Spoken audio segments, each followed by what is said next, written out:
Hello साथीहरू, तपाईँहरू सन्चै हुनुहुन्छ भन्ने आशा छ। म पनि सन्चै छु है। आज चाहिँ यसो मौका मिलेको बेलामा म रुम सफा गर्दैछु है। फर्स्टमा त मैले कपडा झिकेँ त्यहाँबाट है। अनि कपडा झिकेर माथि भएको ऱ्याकमा त्यो सबै सामान झिकेर है। अनि तल जम्मै त्यो कुचोले सफा गरेँ। अलिअलि धुलो थियो नि त, धुलो त सफा गर्न परिहाल्यो नि है। अनि सफा गरेर मैले चाहिँ त्यहाँ त्यो धुलो नलागोस् भनेर फेरि मैले त्यहाँ कपडा ओछ्याएँ। त्यो ऊ जस्तै थियो, तन्ना जस्तै सानो, अनि त्यसलाई ओछ्याएर मैले माथि त्यो युज नहुने कपी किताबहरू मैले माथि राखेँ है। त्यसपछि मैले कपडा पट्याएँ। कपडा त त्यस्तरी बिग्रेको पनि थिएन, अलिअलि बिग्रेको थियो है। अनि एउटा दुइटा कपडा झिक्दाखेरि बिग्रिन्छ नि त, त्यही भएर यसो मिलाइदिएको। मिलाएपछि त राम्रो पनि देखिन्छ नि त है। त्यति मिलाएर अनि मैले तल बुकको व्यवस्था पनि मैले गरेँ है। अनि त्यसपछि हाम्रो यो सानो झ्यालमा चाहिँ सानो स्पेस छ क्या, त्यहाँ चाहिँ मलाई सधैँ युज नहुने सामान चाहिँ मैले त्यहाँ राख्ने गर्छु। अनि यो बेना चाहिँ हाम्रो पुरानो चलचल्तीदेखि नै आएको यो बेना के।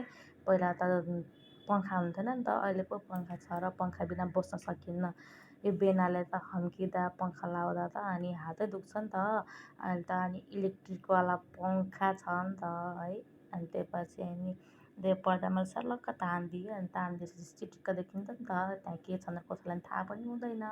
अनि त्यति सकेर अनि मैले बेडसिट पनि चेन्ज गरेँ है। अनि सिरानीको पनि सिरानी खोल चेन्ज गरेँ। त्यसपछि मैले सफा गर्दा गर्दा तिर्खा लाएर अनि मैले पानी पनि पिएँ। पानी पिएर त अलिअलि भयो नि, इनर्जी त लाउन पऱ्यो नि होइन। अनि त्यसपछि यहाँ माथि सफा गर्दाखेरि चाहिँ मैले अस्ति जाँड बनाएको थिएँ कि कोदोको, स्पेसल जाँड एकदम खाने इच्छा छ भने आउनु होला ल। अनि त्यति गरिसकेपछि यताउता सफा गर्दाखेरि त धुलै धुलो हुन्छ नि त। अनि त्यसपछि बडाल बुलुर गर्दैछु। अनि कोठाको काम सकाएर अनि मैले प्यासेजमा र बाहिर चाहिँ जालो बेसरी परेर जालो चाहिँ फाल्दै थिएँ झाडुले। अनि त्यो कुर्चीमा पनि माथि चढेर कुर्चीको त्यो भेट्न नसकेर पनि खुट्टाले त्यो पैतालाले टेकेर भए पनि त्यो के गरे जालो फाल्न परिरहेको कि। अनि जालो फालेर अनि त्यो तल झरेको धुलो मैलो सुलो सबै बडालबुडुल गरेर जुत्ता चप्पल एक ठाउँमा मिलाएर मैले सफा गर्दैछु है।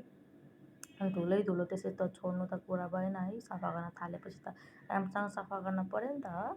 अनि त्यसपछि बडालबुडुल गरेर मैले एकै ठाउँमा धुलो फोहोरहरू थुपारिदिएँ। त्यसो गरेपछि फोहोर पनि देखिन्न नि त।